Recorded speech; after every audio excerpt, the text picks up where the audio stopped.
Ministerio Sarmiento Arboleda. Ministerio de Enseñanza e Instrucción Bíblica. Te habla tu amigo hermano Carlos Hernán Sarmiento. Estás en sintonía de tu programa Sin Levadura en la Doctrina.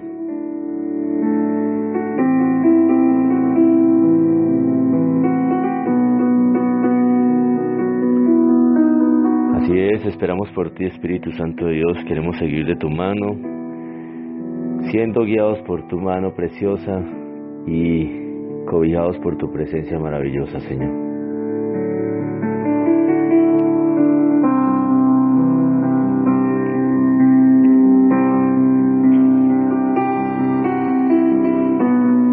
Ven y llena este lugar de tu presencia, Señor. Esta es la serie Las 40 parábolas de Jesucristo. Estamos en la parábola número 28. Le confirmo exactamente, parábola número 28. Estamos en la serie, nos llevó a una parábola ya hablando acerca de del reino de los cielos como fiesta. Sí, señor, la número 27, perdón. Parábola número 27 y se llama, es un complemento de la parábola anterior, incluso está al final prácticamente.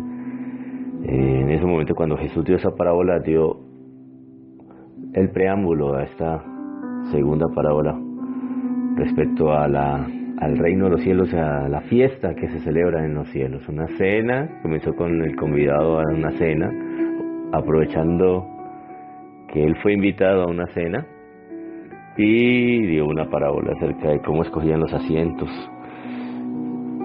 Y continuamos entonces con esta, que el contexto previo lo da esta frase en la cual el Señor se dirige al que le invitó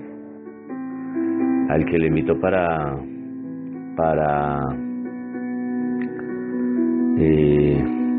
ser partícipe de este agasajo.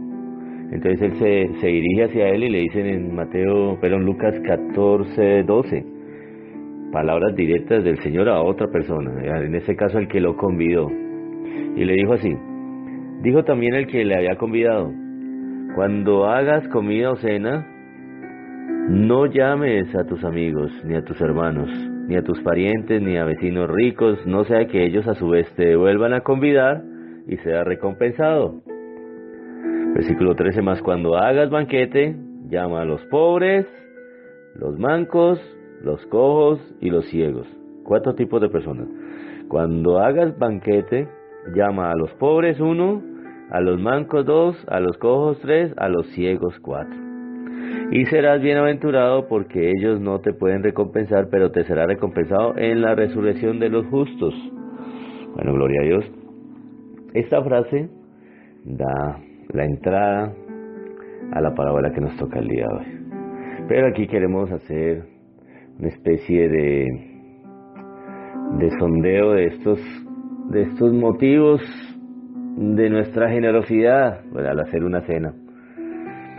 Y hay por lo menos 5 motivos, de los cuales el aprobado es solo uno. Echémosle un sondeo porque eso nos prepara para entender la parábola de manera correcta. Primera motivación, puede que uno dé por sentimientos del deber, como cuando alguien paga los impuestos, pero no es que lo mueva el cariño, es una obligación que uno no puede evitar, entonces, tocó dar. Tocó dar. Entonces, hagamos el banquete. Y nobleza obliga, decía por ahí una frase de los burgueses. La nobleza obliga. Entonces a alguien se le preguntó una vez, bueno, ¿y ustedes por qué se dan esta vida y todo? Ustedes saben que esto aquí es una gastadera de plata. Y no, es que toca hacerlo, es la única manera de mantenerse así como dentro de la élite. Entonces esa puede ser una de las primeras motivaciones de ofrecer una cena. Y pues la verdad, eso recompensa así de corazón puro, no, eso no tiene. Segunda motivación, puede que uno es sencillamente, como dice, por interés, ahí sí ya interesado, inconsciente o conscientemente, tomando esto como una inversión, ¿no? Yo tranquilo, que yo sé lo que estoy haciendo, como si pues los que lo recibieran quedaran en deuda con uno, y hasta pues delante de ellos también, ¿no? El que da a los pobres le presta a Dios, pero eso no es dar por generosidad, eso es un calculado egoísmo. O sea que también pifia esa motivación. Tercera motivación, puede que uno dé para demostrar superioridad ante los demás, ¿no? Vea que los invito, yo soy el que les hago los banquetes, o sea que ustedes no pueden, yo sí puedo. Entonces, recuerde que la intención de Jesús es no darle a la gente que no tiene cómo devolverte. Entonces uno diría, pero el Señor aprueba eso. No es mirando la recompensa. En este caso, pues, esa motivación es hasta cruel, porque humilla al que recibe la dádiva más que una negativa, y es como si miraras a la gente por encima del hombro, y eso no es dar. Eso es solamente para satisfacer la propia vanidad y para quedar encima de los demás. Los rabinos, la tradición rabínica de Israel decía que la mejor forma de dar es cuando el que da sabe no sabe quién lo va a recibir. Voy a citar, como dice aquí un texto de esta persona, eso se llama el Talmud.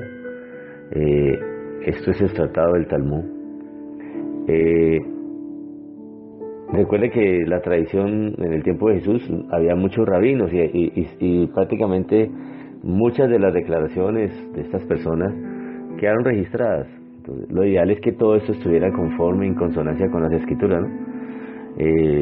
No recibieron a un rabino más grande, que fue Jesús, rabí, el maestro, pero ellos siguieron con su tradición, y eso es parte de la cultura de ellos. La escrito dice así: los rabinos decían que la mejor forma de dar es cuando el que da no sabe quién lo va a recibir, ni el que recibe sabe quién se lo ha dado. Esa sí es, de pronto nos estamos acercando ahí a una motivación correcta. Entonces va una cuarta. Hasta ahora vamos, la verdad, no mueven la mano de Dios. Y la última, la cuarta, perdón, puede que uno dé porque no puede por menos. Sería el único motivo aceptable. Es decir, el que piensa que Jesús nos enseña a dar para recibir la recompensa del cielo está realmente desconociendo la intención. O sea, no se da con la mira en la recompensa. El principio del reino de Dios, y esta es la que vale, es que cuando se da para recibir una recompensa no se recibe ninguna. Querías que la gente te viera y lo diste, entonces ya ahí tenés tu recompensa. Pero cuando se da sin pensar en recibir la recompensa, ahí ya la cosa va por el lado que le agrada a Dios, y ahí sí la persona recibe una respuesta. Es la única manera de dar, cuando se sale de adentro, de lo interior, con amor. Así como Dios dio a su Hijo de tal manera, dio a su Hijo unigénito, que lo entregó. Hay gente que puede creer en Él y espera a cambio el Señor que pues crean en su Hijo, pero Él lo dio por amor, y así es que debemos dar nosotros. Entonces, esta era la intención que le decía: llama a los cojos, a los pobres, a los ciegos, a los mancos, y pues estas personas no eran como las más agradables pues para recibir eso, pero la misma persona le dijo, el mismo Señor le dijo a la persona que si él hacía esto, y lo hacía con amor para esas personas, lógico, algo muy difícil que una persona elitista lo haga, pero despojándose de todos sus preceptos, y lo hace, ahí sí de alguna forma tiene agrado el Señor, y la recompensa vendrá directamente de mano de Él, porque estas personas no tendrán manera de retribuirle, y se les contará como una cuenta incluso para la vida venida, para el mundo venidero. Entremos en la parábola. En esa parábola, en ese contexto pues de las motivaciones del dar, Jesús cuenta esta parábola, y es una parábola que se complementa con Mateo capítulo 22 y está en Lucas 14. En el cuerpo de la parábola, hasta cierto punto son idénticas esta de Lucas 14 con la de Mateo 22, pero hay un punto donde, o hay dos puntos donde son disonantes, entonces vamos a leerla completas. ¿Listo? Oyendo esto, cuando Jesús dijo que te será recompensado en el reino de los cielos, bienaventurados los que los que son invitados al reino de los cielos, porque alguien escuchó esta declaración al que lo convidó, dijo, bienaventurado el que coma pan en el reino de los cielos. Uno diría, ay, esta persona la cogió por donde era. Jesús no recriminó eso, pero es que en la mentalidad judía ellos tenían una creencia de que Dios algún día iba a hacer un gran banquete donde Leviatán, la serpiente tortuosa, iba a ser uno de los platos, unos platos de seña, junto con Behemoth, los que se encuentran en el libro de Job. Entonces eso es lo que tenía en concesión este personaje.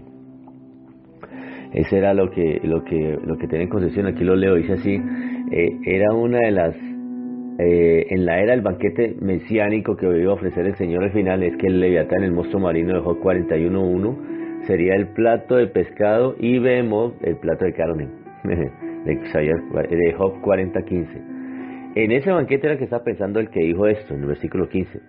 Pero entonces Jesús aprovechó, como ellos tenían esa concesión, y dio la parábola. Entonces dijo, un hombre hizo una gran fiesta y convidó a muchos. Y a la hora de la cena envió a su siervo a decir a los convidados, mire lo que mandó a decir. Dice lo siguiente, venid, que ya todo está preparado. Y todos a una, como si pusieran de acuerdo, como si se hubieran puesto de acuerdo, comenzaron a excusarse. El primero dijo, he comprado una hacienda y necesito ir a verla, te ruego que me excuses. Otro dijo, he comprado 5 yuntas de bueyes y voy a probarlos, te ruego que me excuses. Y otro dijo, acabo de casarme y por tanto no puedo ir. Vuelto el siervo hizo saber estas cosas a su señor, entonces enojado el padre de familia dijo a su siervo, ve pronto por las plazas y las calles de la ciudad y trae acá, qué casualidad, a los pobres 1, a los mancos 2, a los cojos 3 y a los ciegos. ¿Listo? Bueno, hasta ahí dejo en Lucas y hagámosle una vez el paso para que no me va a coger la noche hoy en Mateo 22 para que se dé cuenta que hasta allí todo es idéntico con la parábola que registra Mateo capítulo 22, la fiesta de las bodas. Solo que aquí añade un detallito, y es que ¿quién organiza la fiesta? Dice así, parábola de la fiesta de las bodas, Mateo 22:1. Respondiendo Jesús les volvió a hablar. ¿Qué respondió? Al hombre que dijo, bienaventurado el que coma en la cena del Señor. ¿Listo? Entonces dice así, les contó la parábola, versículo 2. El reino de los cielos es semejante a un rey que hizo fiesta de bodas a su hijo. Bueno, aquí ya hay un detalle distinto. Un padre que organiza una fiesta de bodas, de matrimonio para su hijo. Y envió a sus siervos a llamar a los convidados a las bodas, mas estos no quisieron venir. Volvió a enviar a otros siervos diciendo, decía a los convidados, he aquí he preparado mi comida, mis toros y animales engordados han sido muertos, y todo está dispuesto, venid a las bodas. Mas ellos, sin hacer caso, se fueron como de los otros. 3 excusas. Uno a su labranza, otro a sus negocios, y otros tomando a los siervos los afrentaron y los mataron. Bueno, no hubo el del matrimonio, pero sí estuvo el de la labranza, la yunta de buey, y tengo que ir a probarlo, labranza. Y el otro, compré unas cosas y tengo que ir a verlas, lo que compré, los negocios. Qué raro que alguien compre sin ver, ¿no? A menos que en el tiempo ya existía Mercado Libre, no creo, ¿no? Así que eso es puras excusas. Y también que alguien, sin haber probado los bueyes, dice que voy a ir a ensayar los bueyes que compré, la labranza.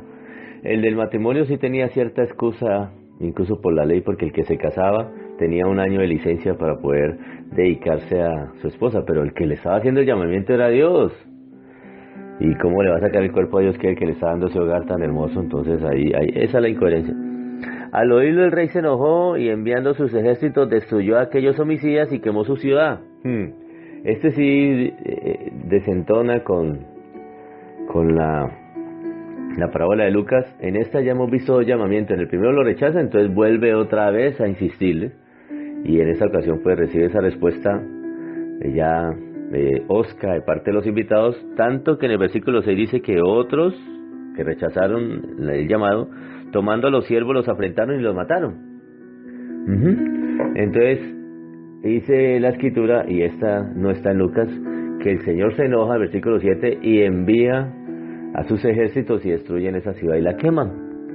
Esto para algunos, incluso algunos comentaristas, yo veo que hay un error, para mí es un error, porque Mateo se escribió según el consenso general entre el año 50 y el año 60.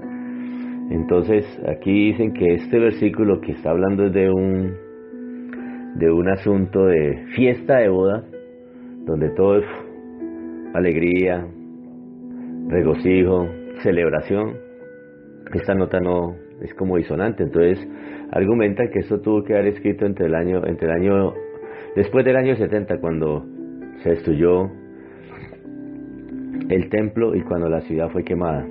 Entonces dicen que por eso Mateo lo introdujo después, pero no, de la verdad desatina, porque mucho antes ya Mateo comenzaba a circular por ahí. Es más, el original de Mateo fue hebreo, ese sí fue el único libro que se puede certificar, aunque está perdido el original, porque este evangelio se escribió efectivamente para los israelitas, entonces se escribió originalmente en hebreo, pero su original está perdido. ¿Listo? Tenemos la versión en griega, muy buena también. Entonces hasta allí las dos parábolas van en cierta concordancia, pero en este punto fallan. Lo que sigue a continuación, ya termino la parábola en Mateo y volvemos a Lucas. Entonces dijo a sus siervos: las bodas a la verdad están preparadas, versículo 8, mas los que fueron convidados no eran dignos. Id pues a las salidas de los caminos y llamad a las bodas a cuantos halléis. ¿Listo? Y saliendo los siervos por los caminos, juntaron a todos los que hallaron juntamente, malos y buenos, y las bodas fueron llenas de convidados. ¿Listo? Hasta ahí lo dejo, porque ahí hay una segunda parte en Mateo, que prácticamente son dos parábolas en una, pero hoy las vamos a tocar. Pero volvemos a Lucas, quedamos en el versículo 10 de Mateo. Una insistencia en donde claramente se dice que el agasajo está preparado. Entonces vamos pues como esta gente no se consideró digna, pues vamos a llamar a otros. ¿Listo? Ok, ahora vamos a Lucas, que habíamos quedado en el versículo 21, donde decía los pobres, los cojos, los ciegos y los mancos. ¿Listo? Y dijo el siervo, versículo 22, Señor, como él mandó a que fuera por las calles y las plazas y trajera a los pobres, a los cojos, a los ciegos y a los mancos. Entonces el siervo le dijo: Señor, se ha hecho como mandaste, y aún hay lugar. Dijo el Señor al siervo: ve por los caminos. Ahí ya está un segundo envío. El primero es rechazado, el segundo vaya por las plazas y las calles, y aquí está el tercero, donde dice: como hay lugar todavía. Entonces dijo el Señor al siervo, versículo 23, ve por los caminos y por los vallados. Aquí ya combina con Mateo, que también va por los caminos, por las salidas, y fuérzalos a entrar, para que se llene mi casa. Porque os digo que ninguno de aquellos hombres que fueron convidados gustará mi cena. ¿Listo? Y voy a finalizar con un texto en Mateo. Explicamos esta parte de esta porción de la parábola y damos el final, el complemento que Mateo le añade. Ve por los caminos y por los vallados y fuérzalos a entrar para que se llene mi casa. Hay gente que dice, uy, a la fuerza, o sea, impositivo. Realmente es un término que disonante ahí, pero pues insiste, como constríñelos por el amor de Cristo. Por ahí es donde lo tenemos que ver. No es imponer el evangelio a la fuerza, porque en muchas ocasiones han tratado de imponer cosas. Recuerde lo que hizo la tradición, la religión católica, que vino y a la fuerza se le impusieron a los indígenas y a las negritudes, y eso no se hace. Esto es por persuasión. El mensaje del evangelio es por persuasión, invitando a los hombres a que a Dios en su paciencia no quiere que nadie se pierda, sino que todos sean salvos. Como dice 2 Corintios 5:20, somos embajadores de Cristo, como si Dios rogase por medio de nosotros, reconciliados con el Señor. No estamos usando las armas como embajadores y chuzando con lanza diciendo, entre pues. No, así no funciona. Sí les insistimos, pero no es a la fuerza esa situación. Dice así, el versículo 14 de Mateo dice, porque muchos son llamados, pocos los escogidos. Recuerde cómo finaliza Lucas. Lucas dice, porque os digo que ninguno de aquellos hombres que fueron convidados inicialmente gustará mi cena. Y en Mateo termina diciendo, porque muchos son llamados y pocos los escogidos. Bueno, comencemos a interpretar. Bueno, aquí recuerde, la concesión es que había una gran cena, y en esas dos cenas estaban representados pues las costumbres de los judíos, de los que pensaban, de la idiosincrasia de ellos. Entonces, esto no desentona. Jesús aprovecha que estas personas tienen unas costumbres y unas creencias, y aprovecha esas creencias y tira su parábola, ¿listo? En la concesión judía, cuando se hacía una invitación, siempre se anunciaba la invitación, pero no se especificaba cuándo tendría lugar. Esto era para que todos estuvieran atentos a la notificación final, para que el día que llegaran ellos estuvieran ya listos y vinieran a las bodas, cuando ya todo estuviera preparado. Dice aquí un texto que dice Barclay, dice así: así que el rey de esta parábola hacía tiempo que había hecho las invitaciones, pero mandó aviso a los invitados que ya podían venir cuando ya todo estuvo preparado, y se negaron de una forma insultante. ¿Listo? Entonces, tiene dos aplicaciones, dice según Barclay. Vamos a ver. Scofield aquí sí omite comentarios, pero ya sabemos, o ya sabemos no, de alguna forma hay un consenso general en los dos primeros llamados, que las personas que son llamadas inicialmente son los judíos, a los cuales Jesús vino a lo suyo y los suyos no lo recibieron. ¿Listo? Y la segunda aplicación son tres llamados, ¿no? Recuerden, la primera es a los convidados, con los que la cena se preparó pensando en ellos, los judíos. ¿Listo? De los cuales son el pacto, las promesas, dice Romanos 9, donde a ellos les pertenecen los pactos, las promesas, las promulgaciones, la palabra. Dios mismo dice que es Dios de Israel, Dios de los hebreos. Entonces, es a ellos que inicialmente se le ofreció. Pero ellos, de una forma grosera, rechazaron, grosera, porque la verdad es que fueron excusas insultantes, donde demuestra la naturaleza del hombre, ¿no? Estoy ocupado trabajando, no tengo tiempo para Dios. Los negocios. El otro, no, estoy demasiado ocupado y la verdad tengo muchas cosas por hacer, obligaciones. En los otros, los placeres, lo que siempre ha pasado, el negocio, el trabajo, las obligaciones, los entretenimientos, todas esas cosas que nos mantiene hoy, aplicándolo en un término universal espiritual, mantiene a la gente lejos de Dios, y cuando ya quieren buscar a Dios hay gente que no alcanza, demasiado tarde.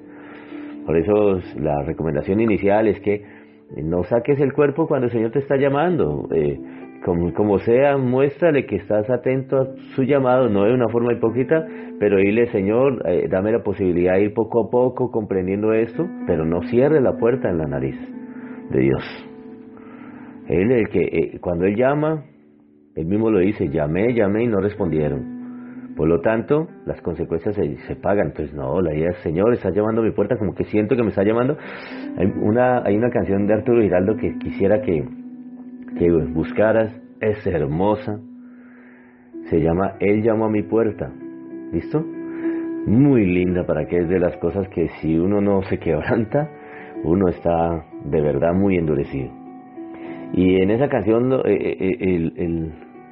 comienza con un argumento donde la persona que está recibiendo el llamado, él se da cuenta que algo está pasando en esa etapa de su vida. Él dice, y era que estaba así, algo distinto estaba pasando, y cuando él abrió la puerta de ese llamado, encontró la presencia del Señor, y dice que comenzó una relación muy hermosa. Pero él estuvo atento, es decir, estuvo consciente de que algo estaba pasando en su vida, y eso usted también tiene que estar consciente cuando de alguna forma, como pasó con mi vida, que nunca previamente me han dado así un mensaje así todo tibiezongo, pero en un día, el 8 de marzo de 1998, qué casualidad que en ese día 3 personas me insisten en lo mismo. Algo está pasando, Gracias a Dios tuve una respuesta positiva al comienzo, no la que Dios quería, pero fue una respuesta positiva, y aquí está parado este varón. Todo eso comenzó desde ese tiempo, porque dije que a partir de ese día iba a comenzar a leer la Biblia, porque no puedo juzgar un libro que no he leído. tampoco puedo andar mintiendo que yo lo he leído, pues cuando hay gente que sabe que no lo ha cogido para nada y dice que lo ha leído. Eso es una excusa también. Entonces aquí el asunto es no sacar excusas. Estos primeros fueron desechados por sacar excusas. Y unas excusas, la verdad, que ante ese semejante llamado, son excusas no valederas al lugar. Pero vemos que el segundo llamado, el segundo envío es a las plazas y a las calles dentro de la ciudad. Entonces ahí está hablando de un llamamiento local y está hablando a quiénes.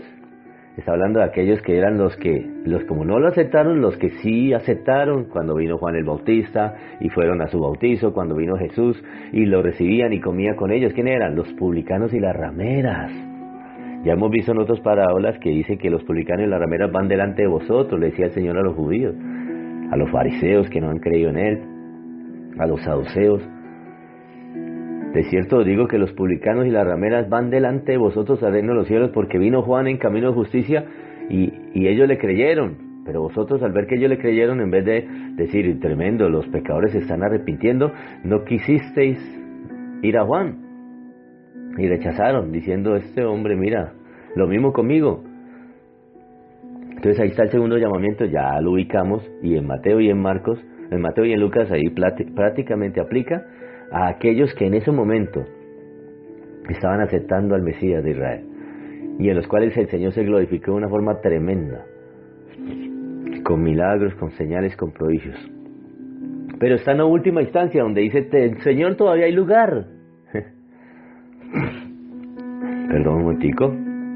Y en esa última instancia entramos nosotros. ¿Todavía hay lugar? Sí, ya hice como tú me dijiste y aún hay lugar.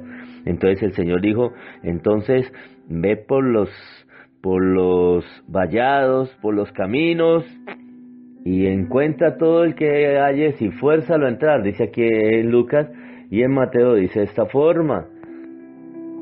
Entonces dijo a sus siervos, las bodas están preparadas.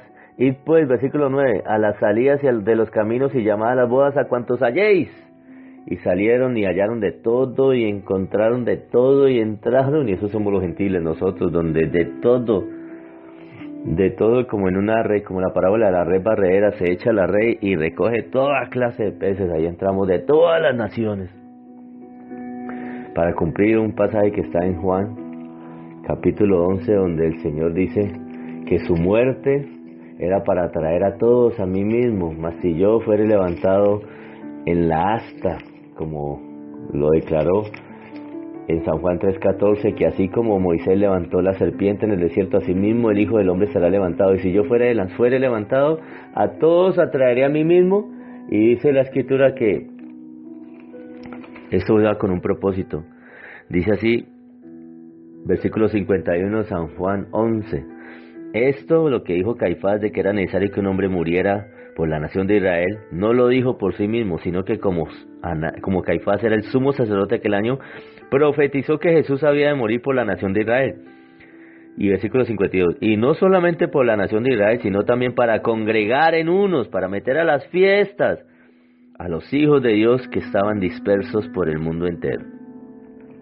Ahí entramos nosotros.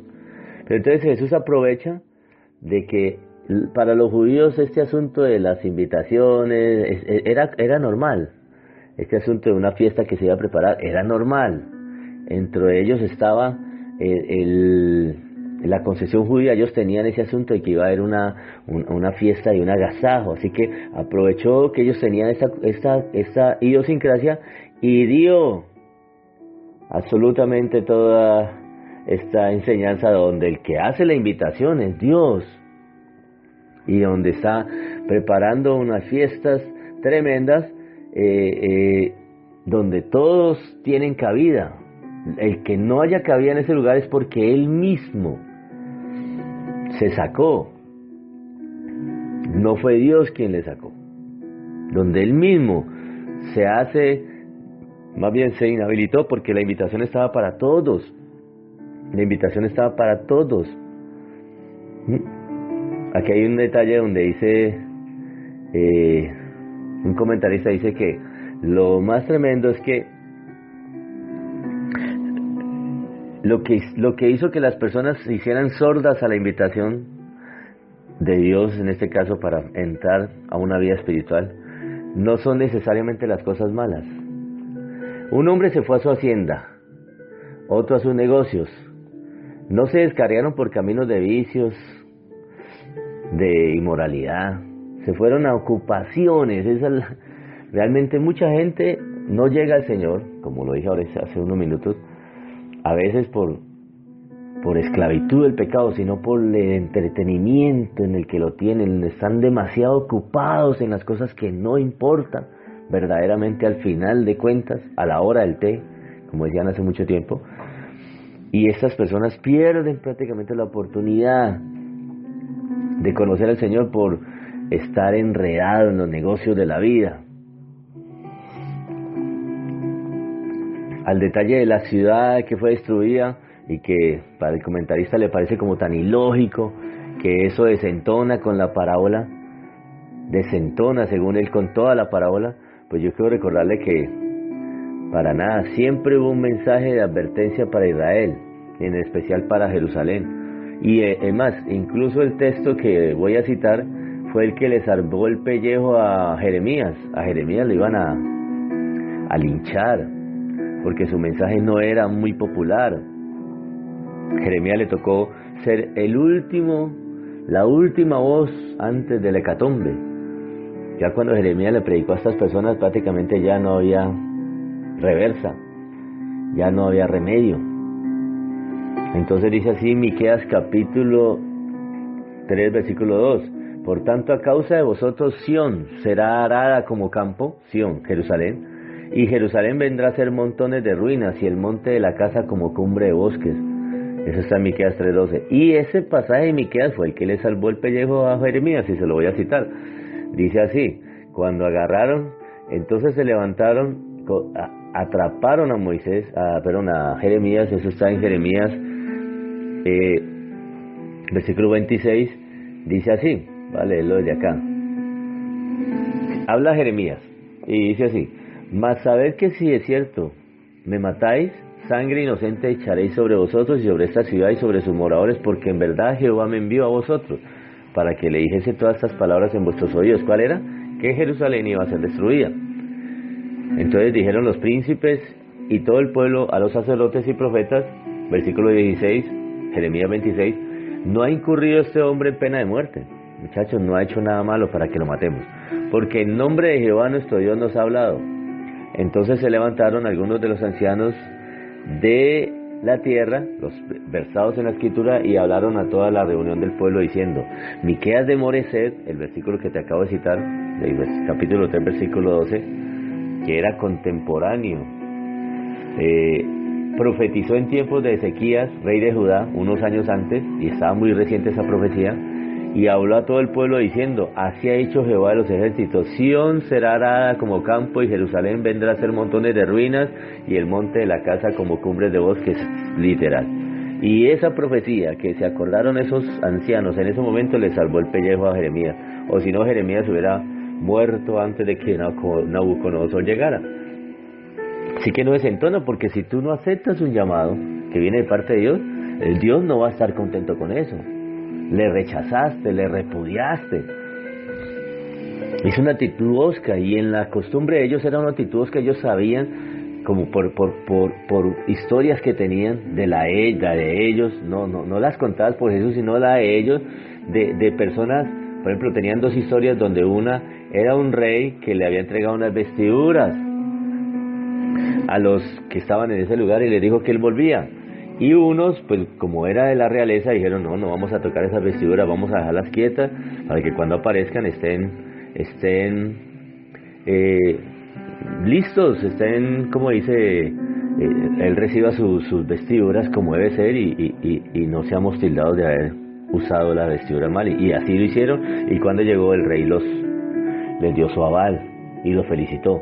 Pero los otros dijeron no, y comenzaron a vestirse y a usar la cesta. Entonces, claro, arrugaron la ropa, y cuando apareció el rey de una forma así de sopetón, como va a venir muy pronto, ellos quedaron sin posibilidad de decirle nada. Y aquí entro a la parte que complementa la otra parábola, porque estos son dos parábolas en una prácticamente, y es donde el Señor hace un escrutinio de los invitados. Dice así el versículo 11 de Mateo 22. Y entró el rey para ver a los convidados y vio allí un hombre que no estaba vestido de boda. Y le dijo: amigo, ¿cómo entraste aquí sin estar vestido de boda? Mas él enmudeció. Entonces el rey dijo a los que servían: vayan, consígale vestiduras y que sea congruente con la invitación a la que le estoy diciendo. No, atarle de pies y manos y echarle en las tinieblas de afuera, allí será el lloro, el crujir de dientes. Es decir, ese hombre lo expulsaron de la invitación, lo expulsaron afuera, y como era el rey, no quedó despedido, fue llevado a un lugar de condenación. O sea que esto está hablando de la entrada a la vida eterna, esto está hablando de la entrada al cielo, de la salvación del alma.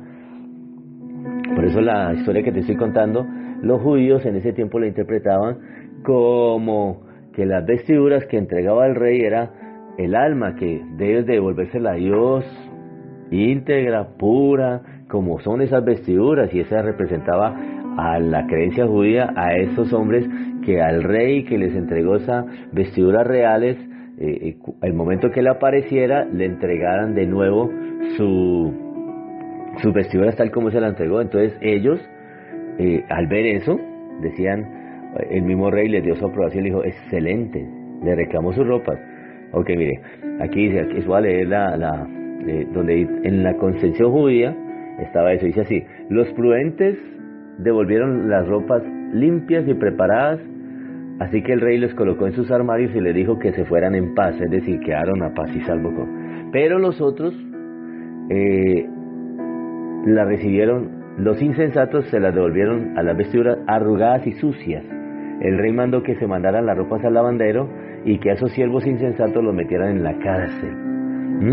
Y en la interpretación de ellos sabían, lo enseñaban los rabinos, que la aplicación era que a Dios había que devolverle el alma que nos entregó con toda su pureza original, y que la persona que le devuelva su alma de una forma sucia quedaba condenada. O sea que él aprovechó esa concesión y dio esa interpretación, esa parábola de Jesús, porque recuerde que las parábolas son para enseñar misterios del reino de los cielos. Entonces ahora aplica para todos los que entraron a esa fiesta. Los israelitas no entraron, estos que tenían esa ropa de boda no entraron, ¿listo? Y tenían la concesión previa, imagínense. Ahora, los que hemos aceptado el mensaje tenemos que entender que debemos de estar de unas vestiduras dignas, debemos de estar acorde con la ocasión. No podemos entrar de cualquier forma al Señor. Eso habla de que la gracia es un regalo inmerecido, pero usted debe ya, desde el momento que es invitado, comenzar a andar de una forma congruente con esa gracia que recibió. Porque si no, entonces usted, la verdad, está teniendo en poco a lo que lo están llamando. ¿Listo? Está la otra parábola, o la otra creencia de los judíos. La primera es esta, ya le conté, no la es. Era acerca, y esta es la segunda, era acerca de un rey que invitó a sus cortesanos a una fiesta sin decirles exactamente la fecha ni la hora. Por eso le digo que ellos sabían que un agasajo se iba a hacer, pero no se decía exactamente la hora y la fecha para que todos estuvieran preparados. Pero les dijo, oiga, escúcheme, sigo leyendo la historia rabínica, que debían lavarse y ungirse y vestirse para estar preparados para cuando se les avisara. Los que fueron prudentes se prepararon enseguida y miren lo que hicieron, se dispusieron a esperar a la puerta del palacio, porque ellos creían que en el palacio se podía preparar una fiesta tan deprisa que no habría tiempo de espera, compás de espera para ellos ir a arreglarse.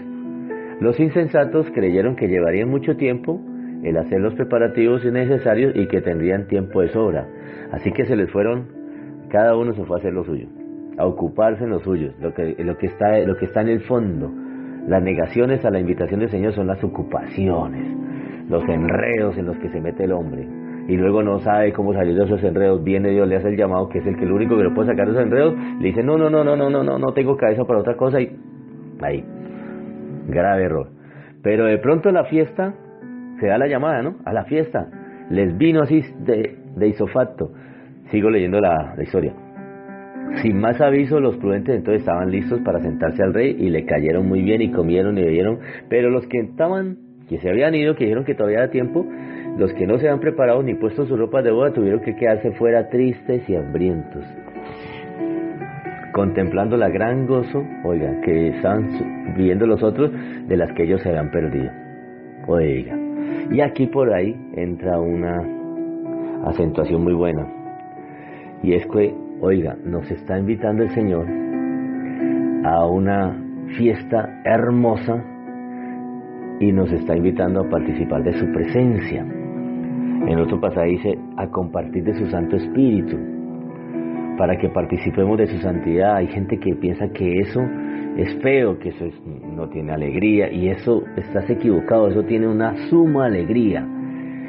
Mira la alegría del mundo. La alegría del mundo es pan, toman, se emborrachan y están supuestamente en la gloria, mientras está el efecto del alcohol y todos ríen, todos de todo se burlan, y cuando hay gente que mete vicio, les da, como dicen por ahí, la risueña y comienzan a reírse y todo, y ese es su momento. Pero cuando pasan los efectos del alcohol y de la traba, como dicen por ahí, las personas se sienten tristes, vacías, un dolor de cabeza, un guayabo.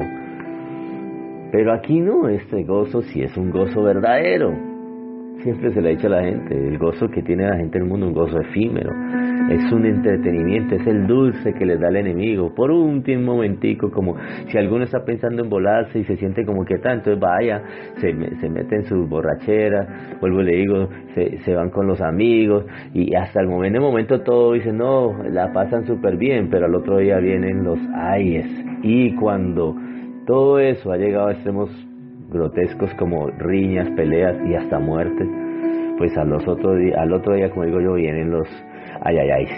En el reino de los cielos no está invitándonos el Señor a cosas de ese tipo, a bacanales de una forma pasajeros. No, nos está invitando a un gozo que viene de adentro hacia afuera, un gozo donde eres libre absolutamente de todas esas manipulaciones del reino de las tinieblas, donde de verdad el Señor rompe con todas esas ataduras que tenía, de las cuales tú no te has podido sacudir, y ahora el Señor te entrega una libertad, y ahí sí puedes de verdad decir, soy verdaderamente libre. Dice así una nota aquí de un comentarista, dice que la parábola predecía que nosotros los gentiles íbamos a ser recibidos en el reino de los cielos. Pero esta parábola, al final, el escrutinio del rey, donde él baja y mira a los que están, cómo están vestidos. Recuerde que el padre a su hijo le organizó una fiesta, pero el padre baja y mira a los que ya han ingresado y los mira, los analiza, a ver cómo están dignos de poder, de estar a la altura de esta invitación, cuando ellos ni siquiera en algún momento se consideraron dignos. Recuerde eso. Los que supuestamente se preparó esto, que no eran dignos, pero a los otros se les invitó y pues de alguna forma los cogió de sorpresa, pero como ellos entraron, fuérzalos a entrar, y otros accedieron, había que ponerles unas vestiduras para que se sintieran dignos de este agasajo. Este personaje, no sé por qué, el que encontró que no estaba vestido de bodas, él no tuvo manera de decirle al Señor, Señor, qué pena, a mí no me entregaron nada o no me dijeron nada, es decir, él enmudeció. Y aquí hay lo que le comento de esta situación, dice así la nota: es verdad que la puerta está abierta, pero esta parábola presenta un equilibrio necesario. Por eso el contrapeso que hace Mateo capítulo 22 versículo 11 al 14, ahí hay un contrapeso necesario, un equilibrio. Esas son palabras mías, pero aquí dice el texto: es verdad que la puerta está abierta para todos, pero cuando vengan deben traer una vida que trate de ajustarse al amor que se les ha ofrecido. Y ahí ese es el asunto de la gracia, y ahí es donde más de uno va a pifiar. Y lo voy a traducir a como siempre lo he enseñado en los textos, en mis enseñanzas, en el libro lo tengo también, el tema de la profecía. Y es que tú llegas a la vida cristiana y Cristo tiene que ser para ti dos cosas fundamentales aquí en la tierra, para que si lo es aquí en la tierra de verdad, entonces créeme que tú tienes entrada y puerta abierta al reino de los cielos, como dice el apóstol Pablo, una amplia y espaciosa puerta para entrar al reino de los cielos. No va a ser estrecha, tienes lugar allá. Y es que Jesús tiene que ser aquí en la tierra tu Señor y tu Salvador. Las dos cosas. Si solo es tu Salvador, prende las alarmas, porque puede que no sea tu Señor. ¿Listo? Y es imposible que sea tu Señor y no sea tu Salvador. La primera no implica la segunda. Es decir, si Jesús es tu Salvador, ¿listo? Y tú crees en Él que Él puede salvarte, eso no significa que tú estés haciendo caso completamente al Señor y a su voluntad para ti acá en la tierra. Porque tú puedes estar allí buscando la salvación, pero no ajustar tu vida al Señor. O sea que prácticamente Él es tu Salvador, tú lo sabes, lo crees, pero no necesariamente es tu Señor. Y eso puede poner en peligro, en alerta amarilla, de que tú entrar en los cielos no se dé, porque Jesús dijo, no todo el que me dice Señor, Señor entrará en los cielos. ¿Sí me hago entender? ¿En qué sentido? Que el señorío de Jesús tiene que ser vital, porque hay gente que decía que Jesús era su Señor, pero como dice Lucas, dice, ¿por qué me llamáis Señor, Señor y no hacéis lo que yo os digo? O sea, que no hacían la voluntad de Dios. Jesús puede salvarte, puede llegar en el último instante de tu vida. Nunca tú haber hecho caso, nunca tú haber ajustado tu vida. Y sin embargo, en un acto de fe, en tus últimos instantes, en la fe del Hijo de Dios y decirle, Señor, yo, perdóname, Señor, recibe, como hizo el ladrón, que le dijo, en sus momentos últimos, acuérdate de mí cuando vengas en tu reino. Él recibe una salvación inmediata. Pero el que tiene tiempo, ajuste su vida, donde el Señor, de verdad, usted puede decir, Él es mi Señor porque he hecho su voluntad. ¿Y en qué demuestras que ha hecho su voluntad? En esas cosas que el Señor ha quitado de tu vida, que a Él no le agradaban y que tú de una forma dócil acataste. Esto no me agrada. Sí, Señor, corto con eso. Esta relación no me agrada. A mí, cuando llegué, prácticamente yo llegué enredado con una cantidad de situaciones sentimentales y me dijo, corta con eso y te quedas solo me quedé. Hay otros que dicen, no, yo no voy a, no. Y ya el Señor les ha mostrado esa relación sentimental, no glorifica mi nombre. Es como, ya hoy lo dicen, es una relación tóxica. Bendito sea el Señor. Sí, hoy en día hay gente que sabe, es tóxico. Llegan al Señor y el Señor dice, esas relaciones tóxicas, córtalas. No pueden estar, no, pero viven un evangelio, dicen ellos, entre comillas un evangelio, donde sí creen que Jesús puede salvarle sus pecados, salvar su alma, pero continúan con esas relaciones tóxicas. Eso no va a servir de nada. Sigo leyendo el texto. La gracia no es solo un regalo que se nos da, es también una tremenda responsabilidad que contraemos. La gracia obliga de cierta manera que al recibir ese regalo, tú no puedes seguir siendo el mismo. Aquí dice, uno no puede seguir viviendo como vivía antes de encontrarse con Jesucristo.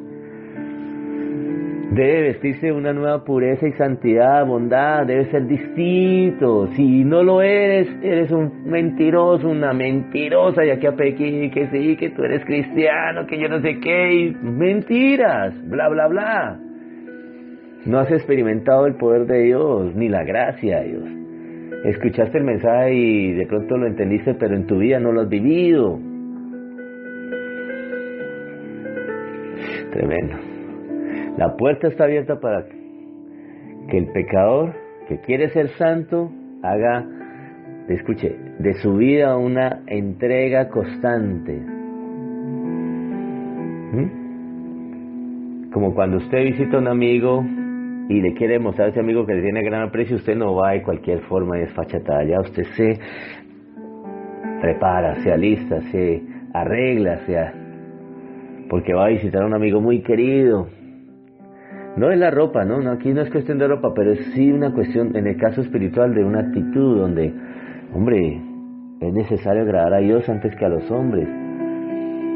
Prepararse para mostrarle al Señor que estás aceptando un llamamiento y que eso externamente lo muestre, pero también internamente lo demuestre. Dios sí ve lo interno, los demás no ven lo interno.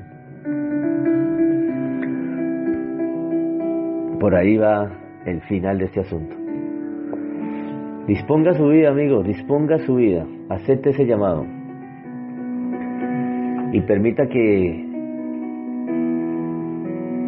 ese llamado no se pierda por usted excusarse sin fundamento. No sé cuál sea su excusa, pero Dios sí sabe cuáles son sus excusas.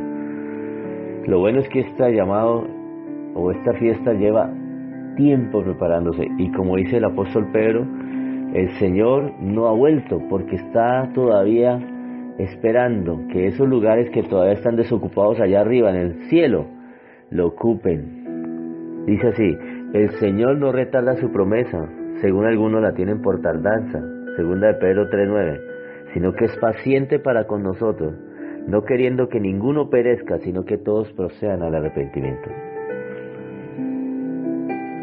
Hay espacio, hay lugar. Y para usted que ya está, debo decirle que debe, si el nombre de Jesús es invocado sobre su vida, que su vida sea un reflejo de ese santo nombre que se invoca sobre usted, para que usted no sea hallado delante de Dios, ay Dios mío, en una deuda seria. ¿Por qué? Por andar desentonando con el nombre que usted dice que tiene, cristiano, cristiana.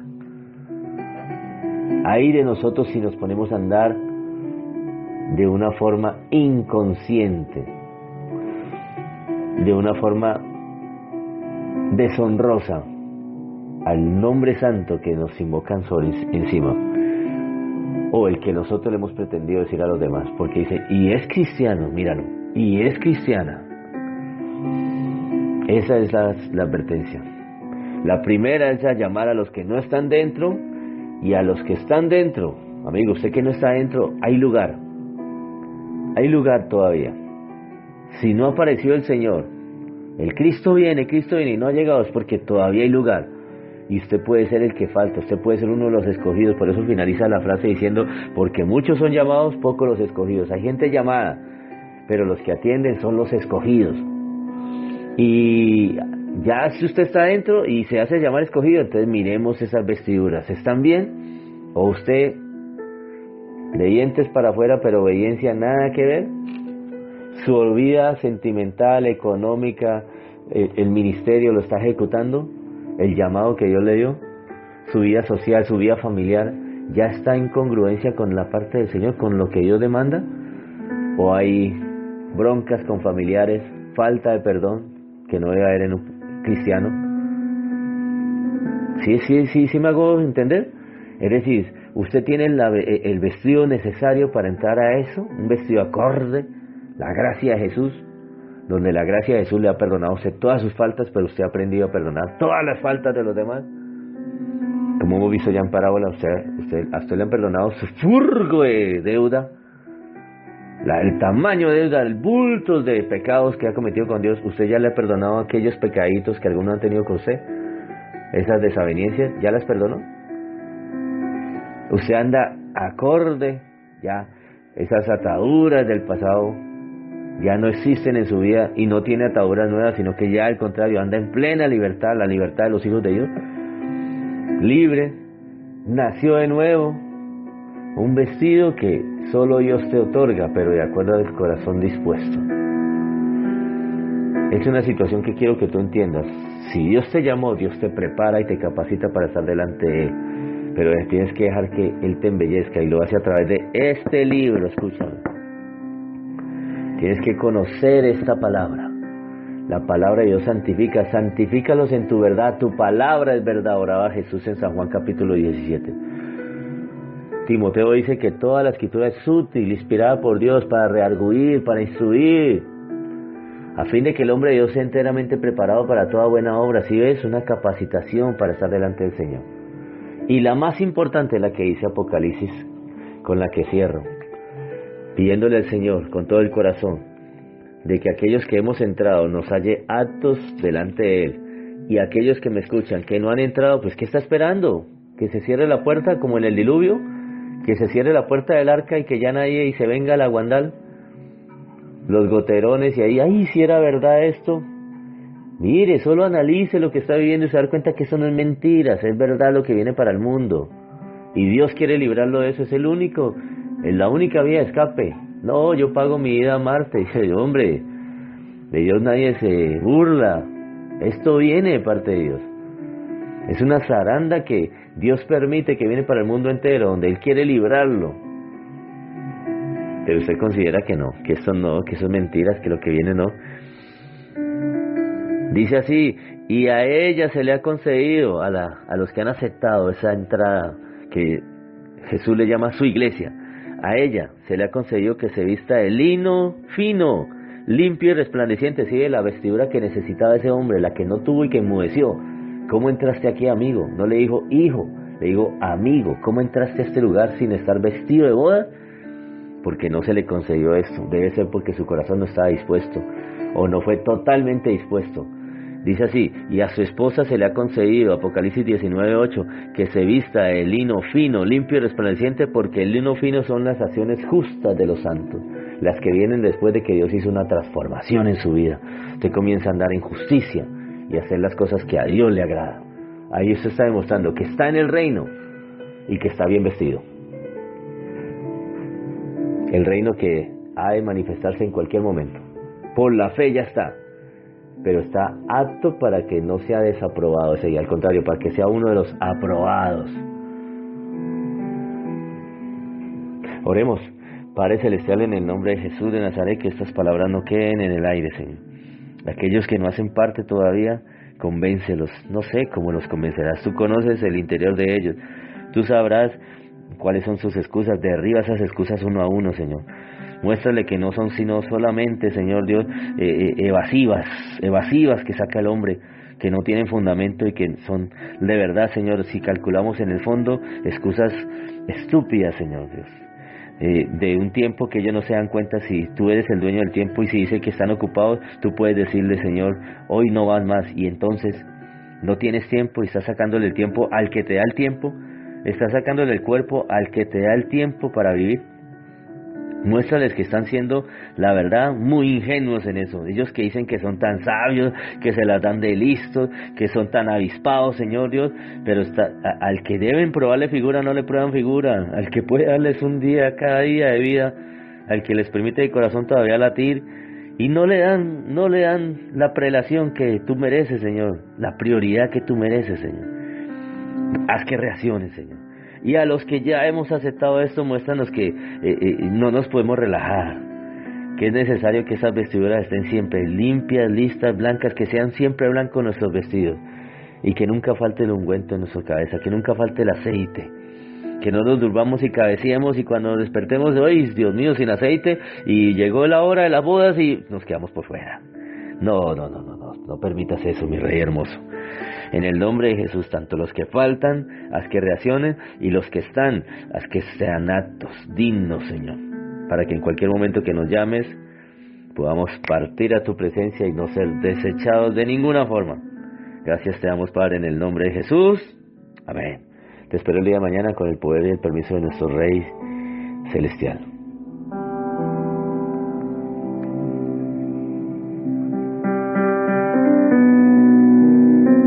Sin levadura en la doctrina.